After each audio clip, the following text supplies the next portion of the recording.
bitch in the room.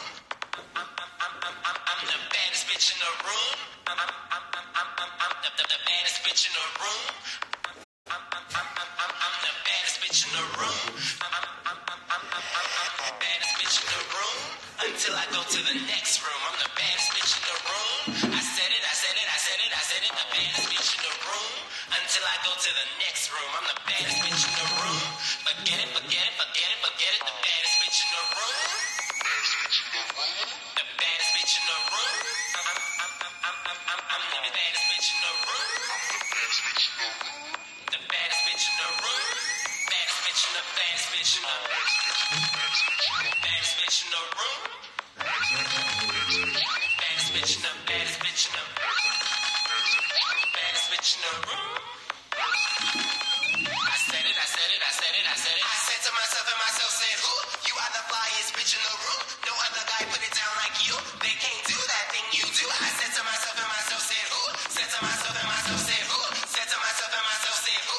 You are the flyest bitch in the room. You are the flyest. You are the flyest. You are the flyest bitch in the room. You are the flyest. You are the flyest. You are the flyest bitch in the room. You are the flyest bitch in the room. You are the flyest bitch in the room. You are the flyest. You are the flyest. You are the flyest.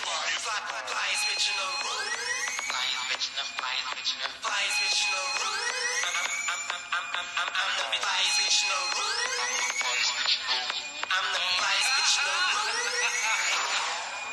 What? Yes, bitch, I'm the flyest. You can't play, but girl, don't try this. Fine, cause my face is in my ass, so you're so sublime. What they gonna do in the other room when I roll through and collect the edges too? Wait, do I look upset to you? Pulling out on you like vroom, vroom. You want the baddest that's in the room, but when I leave, what will you do? That title, yes, it belongs to me. Come to the next room and you will see. Filling in, all the boys stopping, they want. I'm sitting here schooling, tins, they all scream, cause I'm dunking on these hoes like my name's Kareem.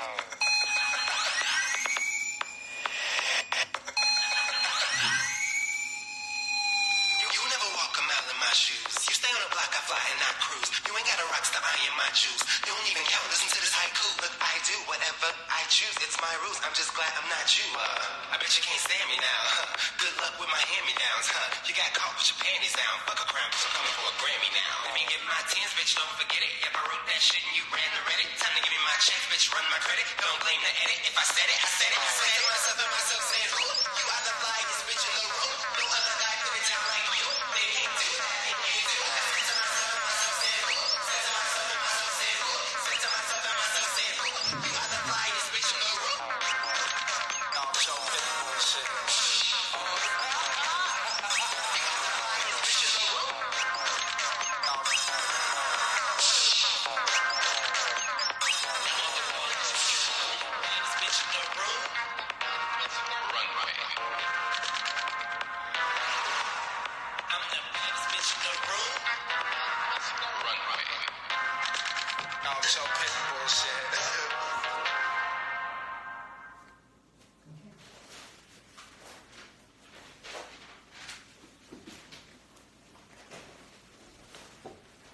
Hi! Okay, so y'all gotta bear with me because I have literally never ever done this before and I don't know what the hell I'm doing. As you have seen from today's episode of RuPaul's Drag Race, I didn't really get to finish the reunion or enjoy it the way that I wanted to for you guys, for my fans, for everybody, so we're gonna try to get through some things that I would have liked to say about the show, on the show, and then the second I sit down, like all these numbers just shoot up. It's so funny. So we're gonna try to do that. I've been like watching the comments since I posted my photo and since the episode aired today. And first and foremost, I just want to thank everybody for being so like wonderful and supportive. And oh God, this light is bright. Also, big shout out to Vixen for this wig, because she definitely turned it out, and everybody's been asking me since the first screenshots of the episode where this hair came from. Gloria at Wigs and Grace did an amazing job, and don't try to beat me to it because I'm getting it in every color because it is something to behold. So we're gonna get to that. Let's get right to the bullshit, as Monique says. So let's just go over the episode, or let's go over my Drag Race journey together. How about that? Let's start with my entrance line. So, what was it? I just came here to fight. So first of all, my full-on intention was to walk into the room, cool as hell, and just be like, I just came here to fight. And I was so nervous and excited and hyped up about being there and actually walking into the room that it came out like, I just came here to fight, because my adrenaline was shooting through the roof. And only to make things worse, the first time I came out, I didn't stand in the right spot. And then the next time I came out, the camera didn't catch me in the right way. So I had to say I just came here to fight like 4 times before I actually met the queens that were already in the room. So these girls already had a really strong opinion about me by the time I got to turn around and say hi to them, because I had come in the room 4 times screaming, I just came to fight. Which is also, like, I just came here to fight is a quote from Bad Girls Club that my friend Lucy Stool has always joked that if I ever got on Drag Race, I should say. And I was like, you know what? I can't think of nothing to say. I'm going to say that. I mean, it fits me not because I fight people. It fits me because I am very passionate, and I will go toe-to-toe with you on something that I believe. So that was that. And yeah, it was all downhill from there, I guess. So I guess the next thing that y'all would probably want to talk about is the too vague moment. So I guess from the second that Aquaria walked into the workroom, girls were talking about, first of all, cheers to a good season. Thank you.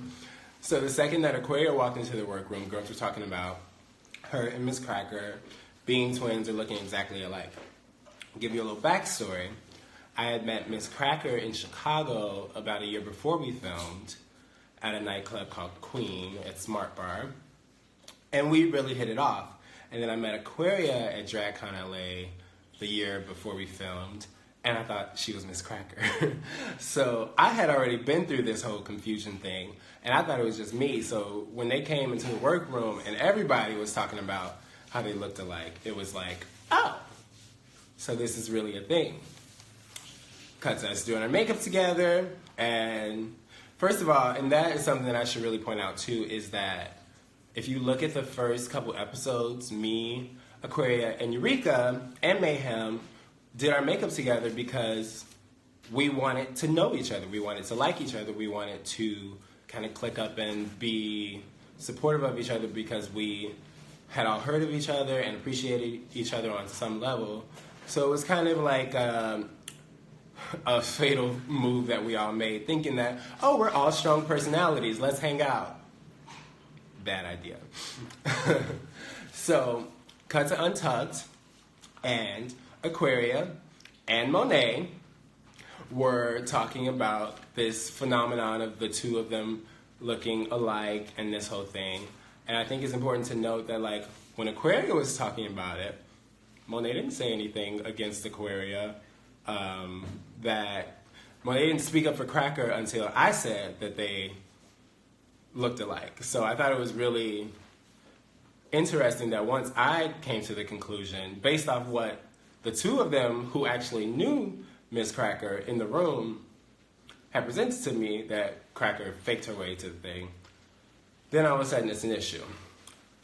Cut to it being brought up by Calorie asking Aquaria in the workroom what was said, and Aquaria being too vague. Now, while that was happening, they did a good job of showing my face while I'm watching Aquaria be vague. Shout out to Aquaria, because as you all know, that's my girl now. But, so that happens, and I'm kind of processing it.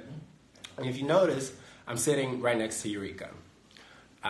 So I don't know if it was between, like, a camera needed to be reloaded or something, but I remember saying to Eureka, girl, that's not how it went down. And Eureka is saying, well, speak up. So the whole reason that the too vague thing popped off is because Eureka suggested that I should say something. So, that being said, it came out, and it really was. I was like, I came to this competition liking Miss Cracker. You all gave me a reason to think that she was something that she wasn't. And then when I brought it up and tried to get it out on the table, now it's not a big deal. It's not what it is. So now I look like a bitch when really I'm just trying to understand the truth and get to the root of which one of you bitches is lying to me, because apparently there can only be one. So that whole thing was that. And then a big moment was the Vixen Will Fight You notebook sheet of paper. So what that was is, when we first got to the workroom, I carved out my makeup station, and somebody moved my stuff. I don't know who it was, but so I put my stuff back where it was, and I put up a sign that said, "The Vixen Will Fight You." Pretty much just me saying, don't move my makeup. So after that whole fight, I get to my makeup station, and the sign is there, and there's 3 cameras in my face, and I'm like, what do y'all want? So the sign was like, okay, get out of my face. But of course it's like infamous now. No, there will not be t-shirts, so get over it. What happened next?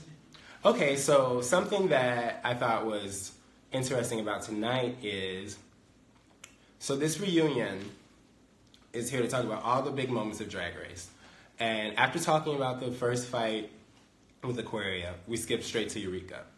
But what we skipped over is probably the most important conversation that happened on season 10 of Drag Race, if not one of the most important conversations that happened on Drag Race in general, which was the leave me alone conversation with Aquaria about optics and the narrative and the angry black woman whole situation. I thought in the moment at the reunion, the fact that that moment with Aquaria and talking about the narrative, the fact that literally that has sparked such a conversation with the fans, a conversation amongst alumni of Drag Race, and brought so much awareness. The idea that the show skipped over that at the reunion really says that they were not here for talking about any of the real issues, and they weren't here for making me out to be anything but a villain. Because I think that that moment is probably my proudest moment of Drag Race, and they didn't want to talk about it. So we're going to talk about it right now. So in that moment, I definitely was frustrated because I'm a tough cookie. If you start with me, you better know what the hell you're talking about, because I will, like, if I engage with you, I always say this, if I'm willing to fight with you, I've already won. Like, if I think you have a point, I'll be like, okay. But if I go, actually, it's over. So when me and Aquaria were going back and forth, and she was like, is this your best drag, yada, yada, yada. I was like, oh, okay, you really want to do this, little girl. Okay, well, in that case, let's go there. And for somebody to engage with you, and then when you come back and they run away and leave you looking like the bitch, that's when the angry black woman narrative comes in, all of that good stuff. And what I love about Aquaria is even though she was pulling the patch in the moment, she checked herself, she realized, okay, this is not the kind of person that I want to be, and she left me alone. Now, in Aquaria leaving me alone, I got time to see her from a distance, understand her better, sympathize with her, find what I liked about her, and me and her have a really good relationship now. If there's one thing I regret about that conversation, is that Eureka was not in the room for it. Because I think she would have learned a lot, and maybe we wouldn't have had as much drama 2 days later. Because I don't know if you guys realize, Drag Race is filmed day after day after day. It takes 2 days to film one episode. So episode 3, I was telling Aquaria to leave me alone. 2 days later, back in Untucked, Eureka will not leave me alone. So let's cut to that. So we've had this big blowout moment. Actually, let's double back. So after me and Aquaria have this big moment in our feather dresses, and we're talking about this narrative. The next day, we get back to the studio. It's time to do boy interviews and talk about the day before. Now, my storyline producer was not interested in the conversation that I brought up. I wanted to talk about it. And she was like, you don't really think that Aquaria meant to make you look like this or that. There was nothing about my experience filming the show that made me feel like I had brought up the most important topic or that I had done something important. Based on the reaction that I got during the show, I thought that I had made a mess with that whole angry black woman narrative. I did not think it would be aired, and I really don't think that it was aired to be a progressive thing. I think it was aired for drama, and I think because you guys, the fans, were so wonderful and understanding about it, it really changed the way that they had to present things, because they thought that that was just going to make me look petty or something like that, and then it actually turned out to be something that was important to you guys, important to alumni. My favorite part about being a RuPaul's Drag Race queen is meeting former RuPaul's Drag Race queens, because they have been so nice and supportive and understanding and welcoming, and it really is a sisterhood. But that sisterhood has nothing to do, and a lot of times is in spite of the show itself. It's the experience that brings us together, and there's over 100 queens who have been through this experience, and meeting them and connecting with them and getting their support is like, it's a blessing that I couldn't have asked for and I couldn't have imagined, but it is so important to me, and it's my favorite thing about going to any RuPaul's Drag Race event is seeing the alumni and talking to these girls that I've looked up to and learned from, and now getting to meet them and them giving me that validation and support is like through the moon. But when I told Aquaria that she was making me look like an angry black woman, the mood in the room was, ooh, you shouldn't have said that. And it wasn't until 6 months later that I found out that I actually did something that mattered. So, moving on. So 2 days later, we're in Untucked again. And I walked into the room saying, I'm not going to sit on that couch. That's the shady couch. I want to be over here because I want to have a peaceful day. I was safe when I didn't expect to be safe. I just wanted to get through an episode drama-free. Now, me and Monique were bonding over the fact that we're 4 episodes in, and we've never really had a critique. Yes, it's great to be safe, but we've never had a critique rep. Now, Eureka says that she was trying to chime into the situation, and she felt like her opinion wasn't being heard or she wasn't welcomed in the conversation. There's an old phrase, get in where you fit in. And if you're not fitting in, move on, because there were 2 other girls in the room that she could have been talking to, but she was persistent in interjecting herself into me and Monique's conversation when it really could have been an opportunity for me and Monique to bond. One of the saddest things about the show is that you don't get to see how many girls I actually connected with. And when I talk about season 10, these girls are really my sisters. I had a lot of great experiences with Asia, with Monique, with Mayhem, with Blair, with Miss Cracker. We really had a really good time, and those things fell wayside to a lot of irrelevant drama. But, so that being said, so we're there, and Eureka's trying to inch her way into this conversation, and when she's not really being welcomed, instead of moving on, she decides to antagonize the situation. First, what was it? She called us crafty. Now, a lot of people were like, why were they so offended about being called crafty? In drag, especially coming from a queen who has done pageants like Eureka, calling someone crafty is basically calling them cheap. It's shade. So me and Monique's face was like, oh, so you're just going to use this coded language to come for us right now? Okay. But we still brushed it off. And then she called us negative, which I had just had this conversation with Aquaria about why using the word negative was loaded and full of microaggression. But Eureka wasn't in the room for it, and so there she was. And I said, please don't call me negative because it does something to me. And she says, well, then don't be. Again, another poke. And poke after poke after poke, and I'm trying to push it back. And even when she says, I'm tired of hearing you talk, I'm going to go smoke a cigarette. She gets up, and you can see the look on my face is like, I look like I had been hit by a car, like, why is this happening to me? And I tried to still diffuse it. If you need to go smoke, then that's all you need to say. And she's like, well, I feel like you didn't respect me for whatever.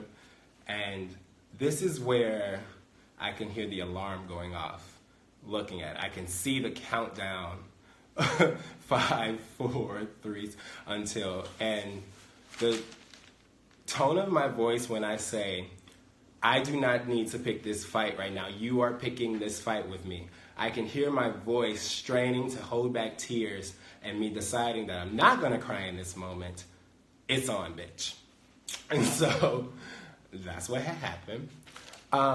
And seriously, like, I was like, I have been trying all season to find common ground with you because I didn't like that I was entering a competition with an idea about Eureka already. I wanted to get to know her. That's why I sat with her. That's why even when we were in a group together, I was like, okay, I'm just going to take the back seat because I know that I feel a certain way. And so I'm going to just get through this challenge and be a team player. And I just really wish that she just would have respected that maybe I needed a moment. Maybe I was having a bad day. Like, if you feel like somebody is not feeling you, the answer is not to push or poke. Like, I don't owe anyone the respect, or I don't have to make anybody feel more special. One, we are in a competition. So if you think I don't like you, oh fucking well. Like, if you feel like you don't fit in with me and Monique, oh fucking well. Like, there are more girls in the competition, and you're not here to make friends, bitch. And so it's just like that whole idea that I needed to give her certain respect, and how dare I not give her any respect, is just really rooted in some backwards thinking. And you can take that however you want. Now, I mean, I guess the real elephant in the room is the video with Eureka saying the N-word. I'm black. The video with Eureka saying, nigga, my motherfucking nigga, all that shit. Now, I hadn't seen that video when we filmed the show. I didn't know about it. Had I probably never would have given Eureka the time of day. But I understand that it was a long time ago, all of that stuff. And you can forgive. I don't think you can really forget, but I think you can forgive Eureka for it if she has apologized for it. But when certain actions start piling up, like what she did with me and provoking me and using white tears to make herself the victim, and then what she did with Kingsley and using him as a weapon in the competition, it just kind of, I'm like, if you're not a racist, it shouldn't be that hard. It shouldn't be a struggle for you every day to prove that you're not a racist. So I'm not saying that she is. I'm saying that she needs to look at herself and figure out why this is something that is following her throughout her career years later. But anyway, so Eureka goes and she's talking to Mayhem, and she's saying that she was testing me because she felt like I didn't give her the respect. We all know what that is. Something that I do want to address is she says, and I feel like she's starting to see me as a threat in this competition. Now, at that time, I had won a mini challenge, a challenge. Maybe, I can't remember, another. At that time, I was doing well, and Eureka hadn't won nothing yet. So I was not seeing her as a threat. There was no need to see her as a threat. I mean, obviously, she was one of the judges' favorites, but at that moment, I was doing fine enough by my own. I didn't see anybody as a threat. That wasn't the team. I just couldn't let that slide. So anyway, all of that, and then you cut to the next day, and we're coming into the room, and she wants to talk to me about, okay, how are we gonna make up? Who said we were gonna make up? Oh, you think that now that you've gotten me into this mess, I'm gonna help you out of it? No, ma'am. So that's why I didn't want to give her a hug or any type of physical confirmation, because I didn't think that she deserved it. I didn't want you, the audience, to think that everything was okay, because it wasn't. I never wanted to put a stamp on it and make it seem like it was all taken care of, because I knew in my heart that she made that situation happen, and it showed me her true colors. So that's why throughout the rest of the season, I was not having it for Miss Eureka. Where are we? Help me out. There's so much going on. First of all, there are a lot of you watching, so hello. Thank you for that. I literally waited all season to do any type of live thing because I knew that there would be a day when it would be really important and I didn't want to waste it. So thank you guys for tuning in. Eureka Vine. So let's cut to one of the bigger moments, the mermaid thing. So a lot of people were like calling me a hypocrite because I was saying that Eureka needed to change the way she was, but saying that I wasn't going to change the way that I was.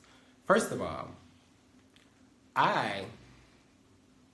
none of the girls had a problem with the way that I was. Girls had a problem with the way that I responded to them when they came for me. And the solution for that is don't come for me. My issue with Eureka wasn't how she reacted, it was how she acted. Eureka knew the lay of the land. She had been on the show before. She knew half the people in the studio. She knew what she could get away with. She threw her weight around, no pun intended. She took up all the air in the room. She really did. And, you know, you guys don't see everything that goes on.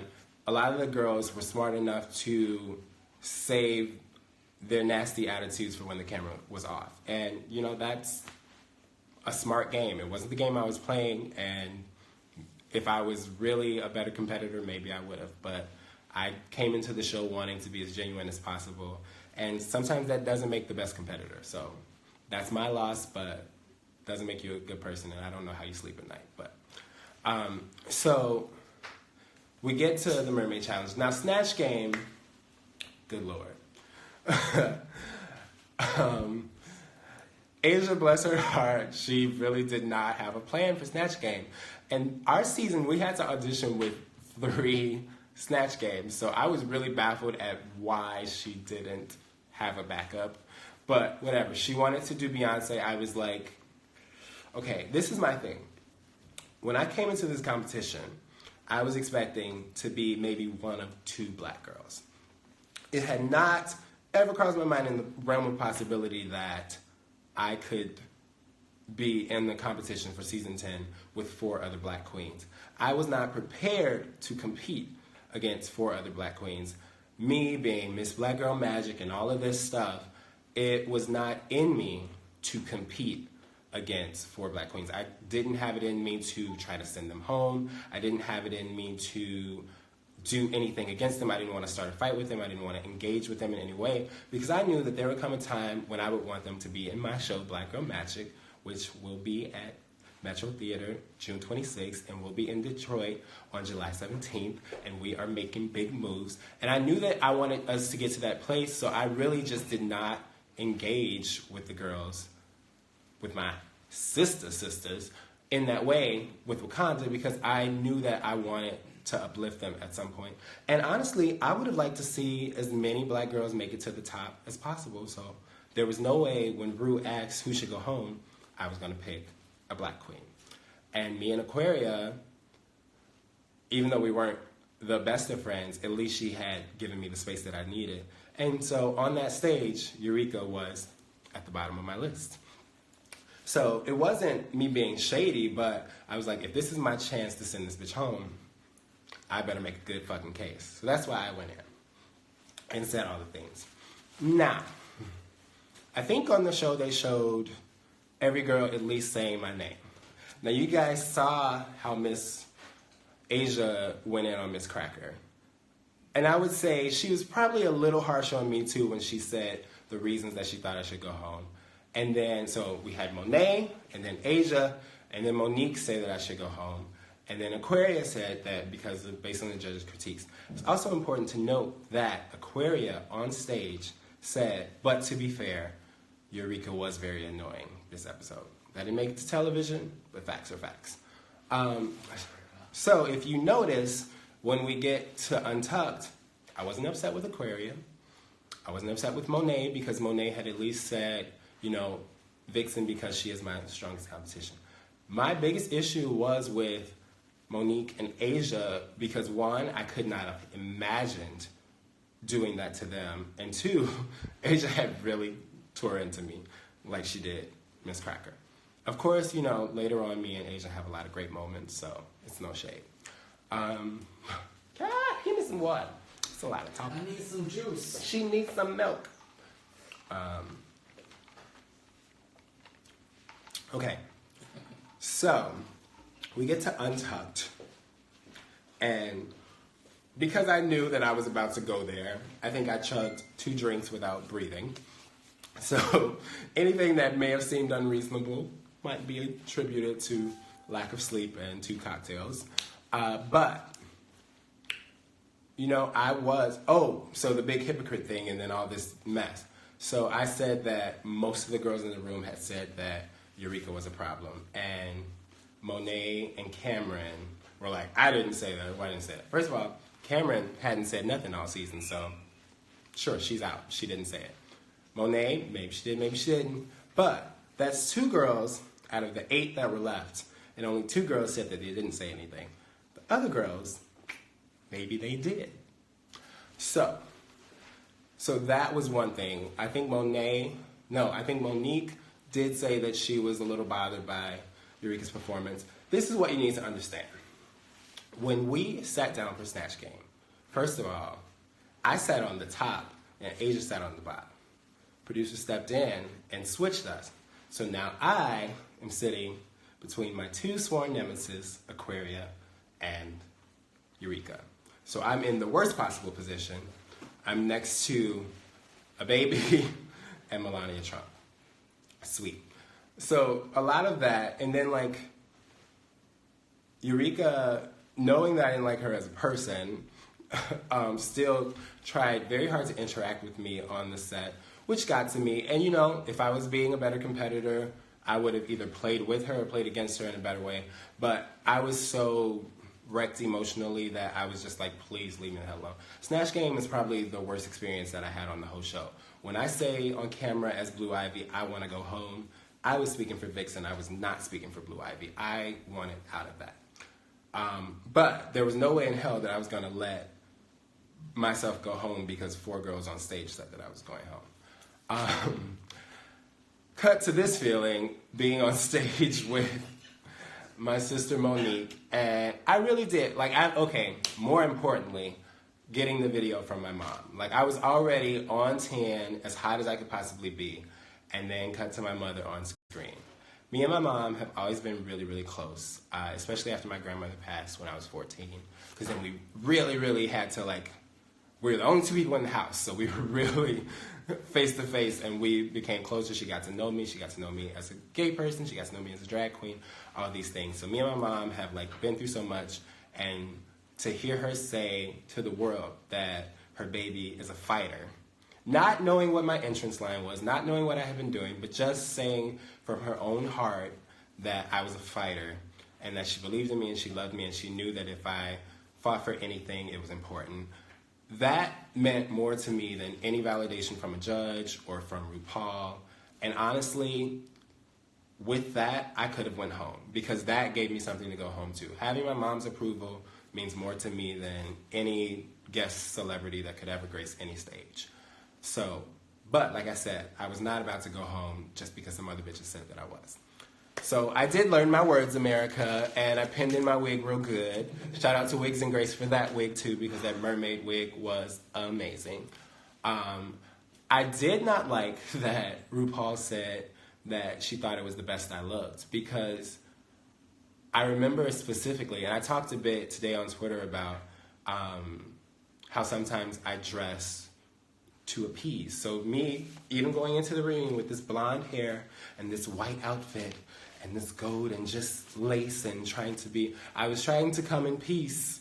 And I think for the Mermaid Challenge, it was probably the most palatable for white audiences I had looked. So for Ru to say that it was the best that I looked, when I had already turned out good looks, winning looks, sickening looks, clear bikinis and all this stuff, it really said a lot to what wins on the show. And it just rubs me the wrong way that, when I thought that I looked the most cookie cutter basic as I possibly could, Ru's like, that's a queen. So that says a lot about what reads and what wins on the show. Cut to the lip sync. I keep saying cut to. So when Monique cut her dress for the mermaid look to start the lip sync, a lot of pearls came off of it. Like she said, she had been up all night making the outfit. Guess the pearls weren't on very good. So before you even start the lip sync, the stage is covered in pearls. So I would say that that's probably the worst lip sync that I had on the season, and it was because every cartwheel, pirouette, dip, anything that I went for, I had pearls under my feet. And I mentioned that in the reunion, but I guess that wasn't as interesting as what went down. So, you know, as upset as I was with Monique when we started the lip sync, the second that I heard Rue tell her to sashay away, I was like, my baby! Because I really did care so much for her. I'm gonna go back because I think I skipped over another important relationship on the show, me and Blair. So when Blair first got to Drag Race and when we started working, me and Blair shared a closet because there was, I think, 14 girls and only 12 spaces for clothes. And so I got to see everything that Blair had to bring, and I knew that she had some good drag in there. She brought it. And when we started making our 99-cent looks, Blair was working next to me, and she was shivering, and she was nervous, and I was like, girl, I've seen your drag. You have nothing to be afraid of. And so we had a long talk about just what got us there and the confidence it takes to get on Drag Race. And, you know, we just kind of built each other up. It was like too early in the competition to be trying to go for somebody's jugular. Me and Blair really bonded from day one. So having to send Blair home, especially after her sharing such a important story, was very, very, very hard for me. Blair was off the stage and I was still crying. So I shout out to Blair because I really wish that you guys could have seen. Hey Blair, are you watching? I really wish you guys could have seen our friendship, and it's just, it shouldn't get lost.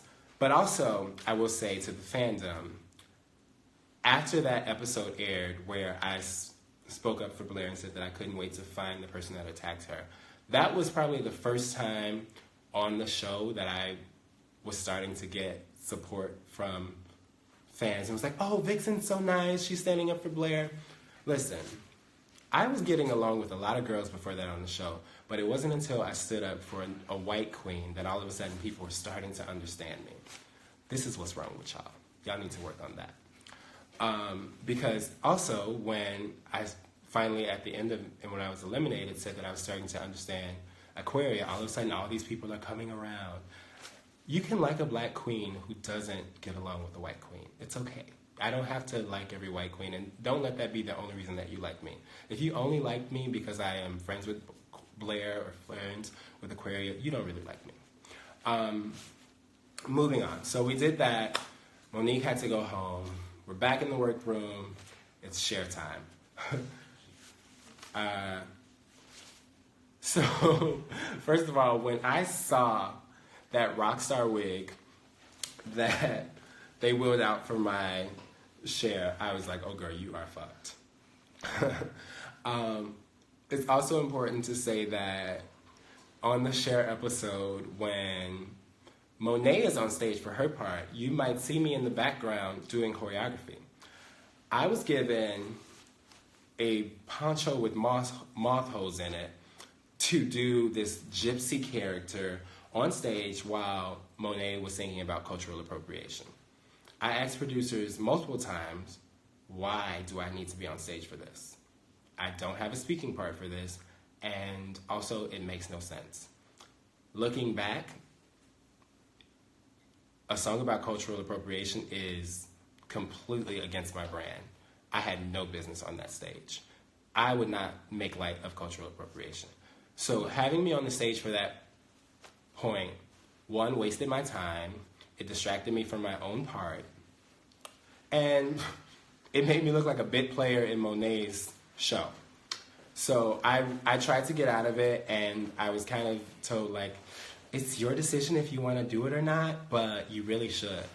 Cut to 6 months later, and they don't even really show me dancing in that part, so I got screwed.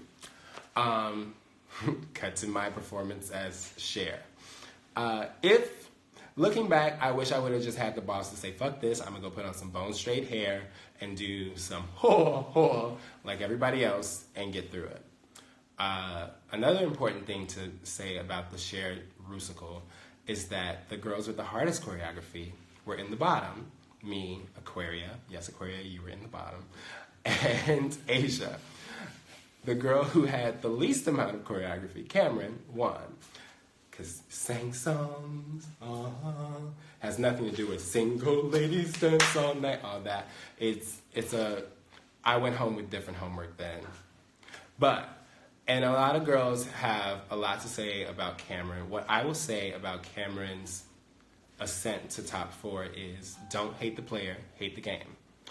It is not Cameron's fault that she was able to say nothing all season and still make it to the top 4. It was not Cameron's fault that I had more Cameron time in 8 episodes than she had in 12. It was not Cameron's fault for any of that. That is the producers and the judges. My friends are the worst. And so, we all came there hoping to get to top 4. And so when the judges are loving you, you can't expect for Cameron to say, no, I don't deserve this. Not everyone is going to do that. I think Ben de la Creme is the only person who's ever said, you know what, I've been loved too much here. I'm peacing out.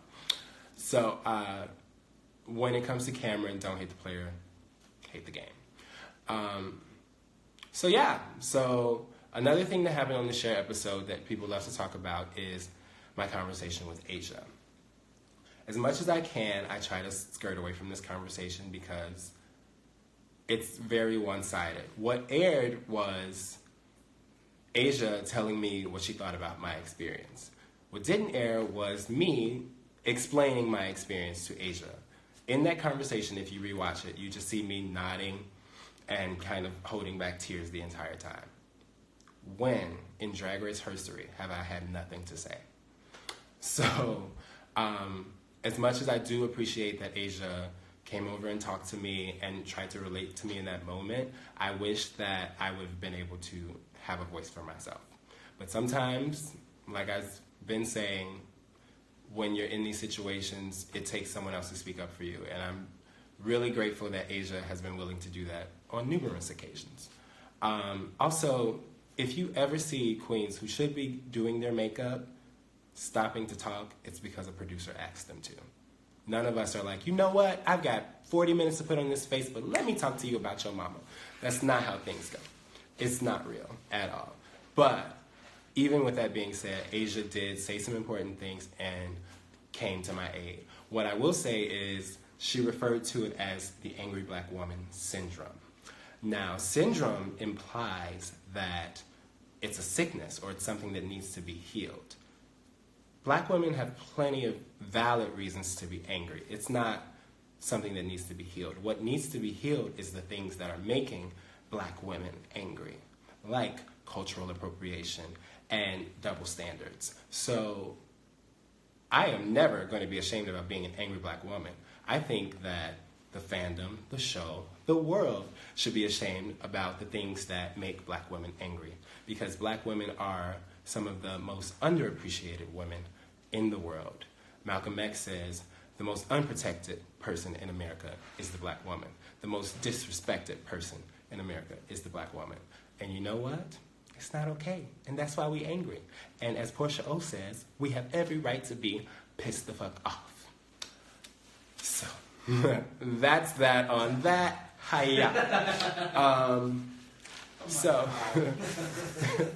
So let's cut to the reunion. So like I said, I got there and I'm sitting in my nice pretty dress and I'm in blonde and I'm lacy and white and my makeup is light and I just want to have a good time. Something that I didn't share with anybody while we were filming or while we were in LA is that days before we filmed the reunion, I found out that my mother was in the hospital. She's fine now, but the way that I found out was a photo of her with a tube up her nose. And so I had to call her and ask, what the hell are you doing and why are you trying to give me a heart attack? But she said to me, no, stay there, because I wanted to come home. I was like, I do not care about this reunion or this finale. I'm coming home. And my mother said, no, stay there, because if you don't stay for the reunion, they're going to say that you're being petty. They're going to say that you ran away and that you're causing a stunt. So I stayed, and I was like, okay, then I'm going to stay, and I'm going to thank my fans, and I'm going to get this thing done because my mama told me so, and then I'll go take care of my mom. So to be already putting very important things aside for this here TV show that has already given me the big boot, as Vanjie said. Well, Vanjie said that she got the big boot, I got a kitten heel, but we'll see what she says now. So to already be putting very important issues aside to film this reunion, I was on edge.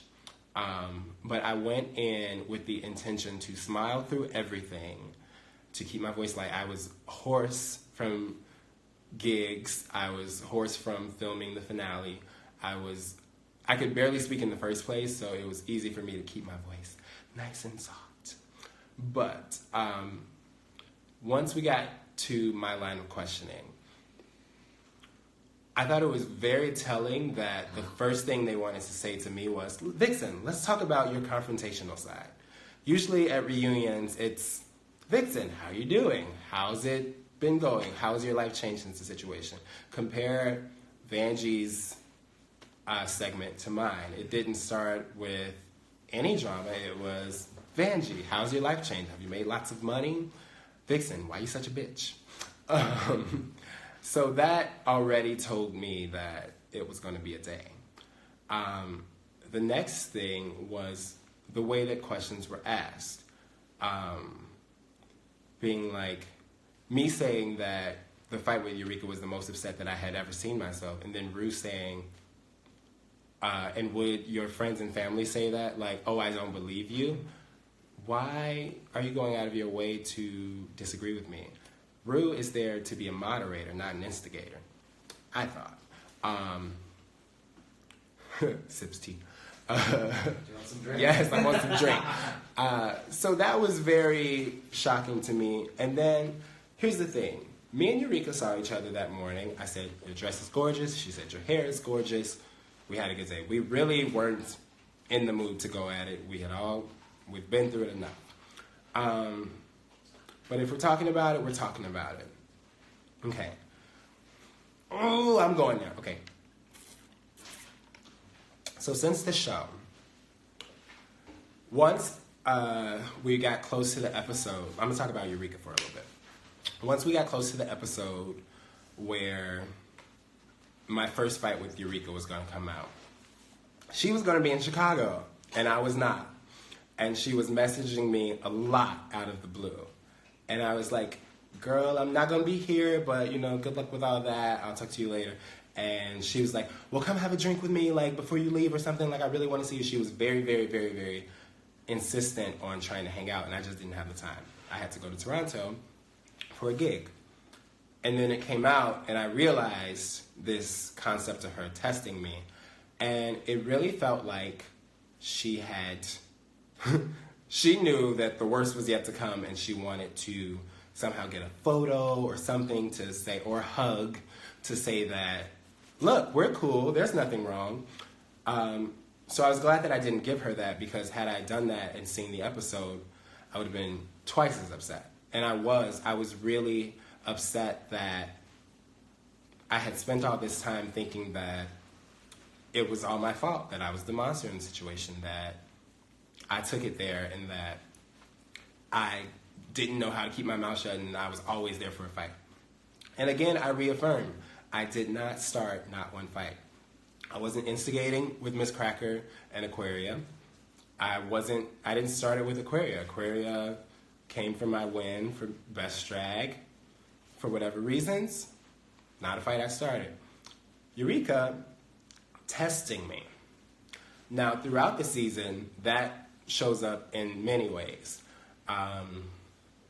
After Snatch Game, where I was visibly annoyed with Eureka, she comes to me and says, isn't it funny that we both did kids? Why are you talking to me? Why are you even talking to me? You know I don't feel right about it. You know the vibe that I've been giving you all day. that's what I call poking.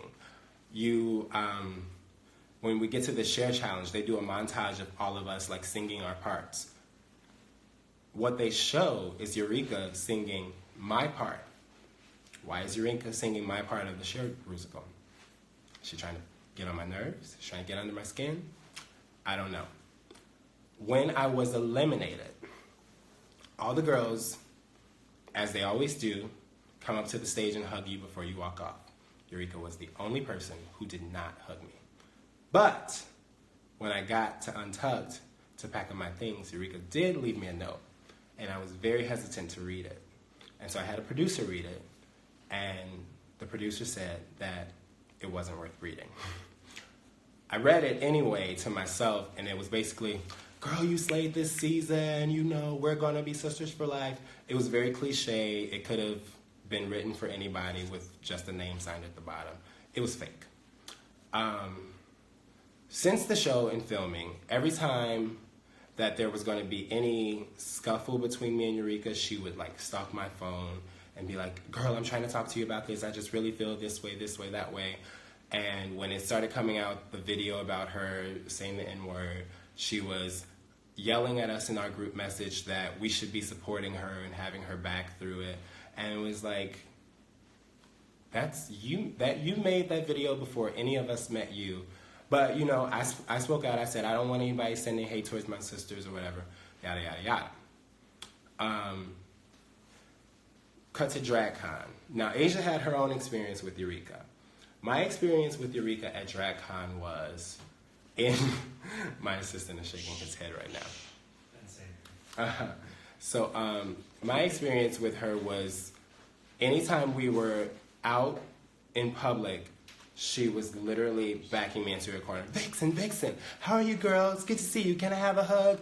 Let's take a picture together. Like, you clearly know that we have a beef. Why are you doing this? What happens when somebody does that to you, it's really a microaggression. Because what it is because we're in public, I can't say, leave me alone, because then I'll look like a bitch.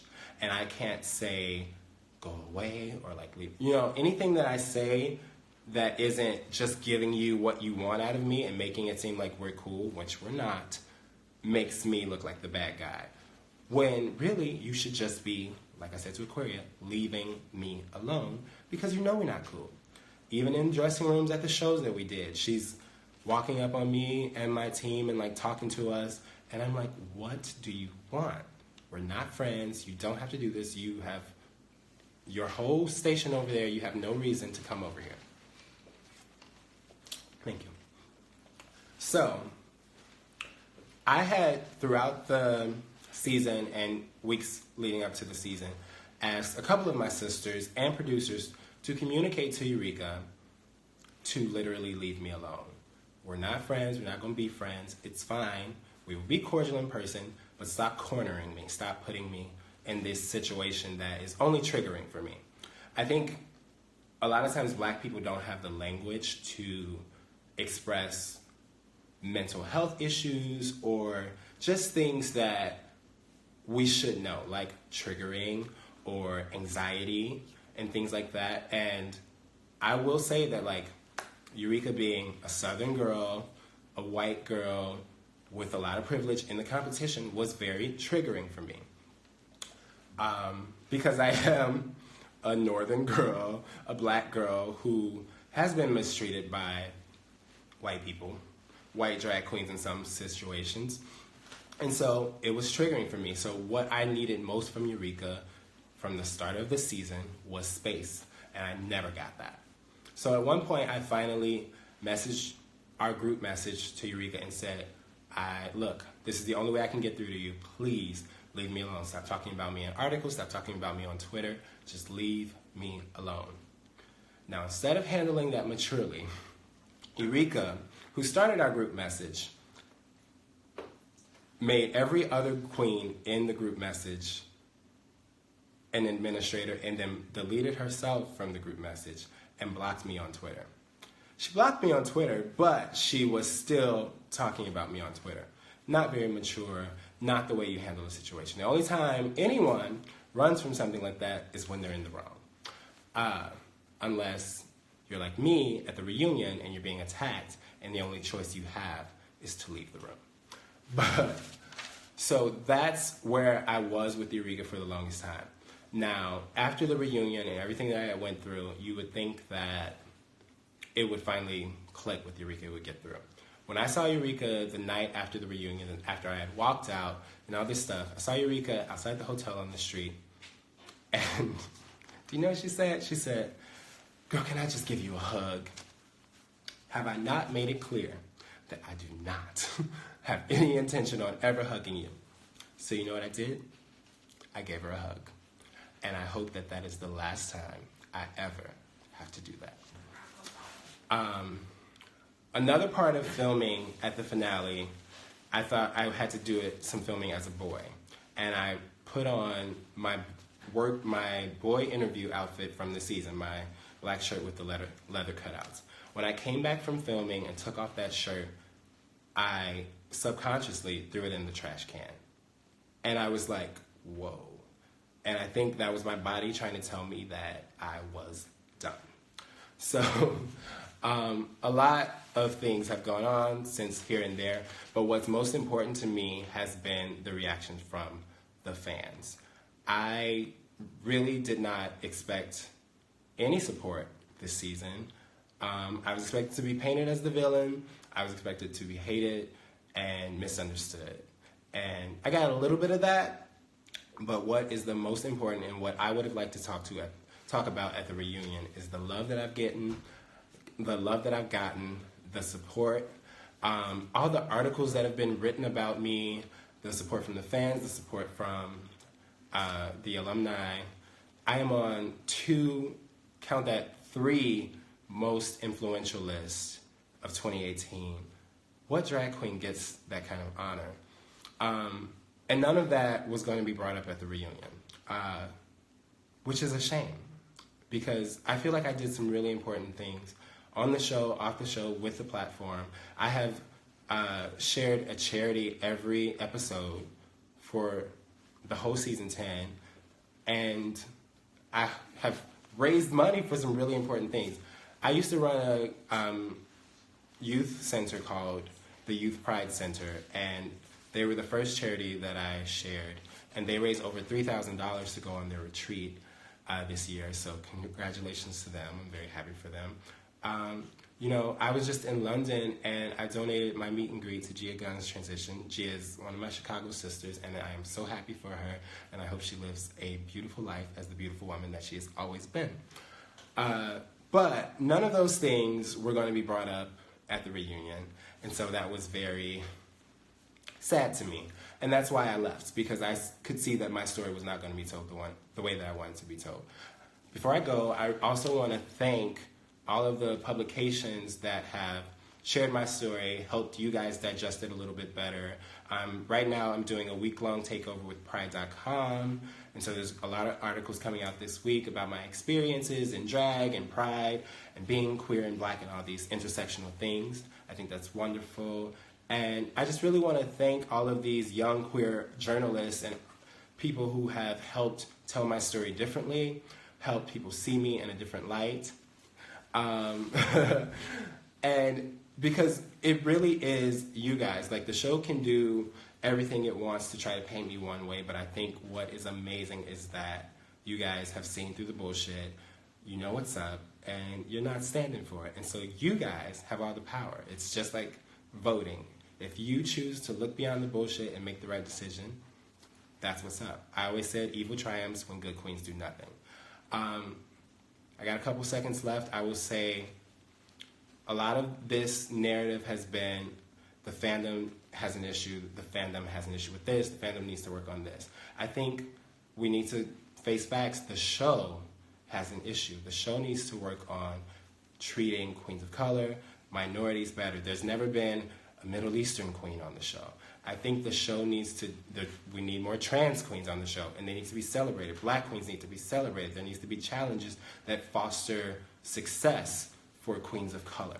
I think it's time that we hold the show accountable for the product that it presents. Thank you guys so much. I love you. I don't have an iPhone. I don't know how to turn this off. Oh, yeah, everybody's like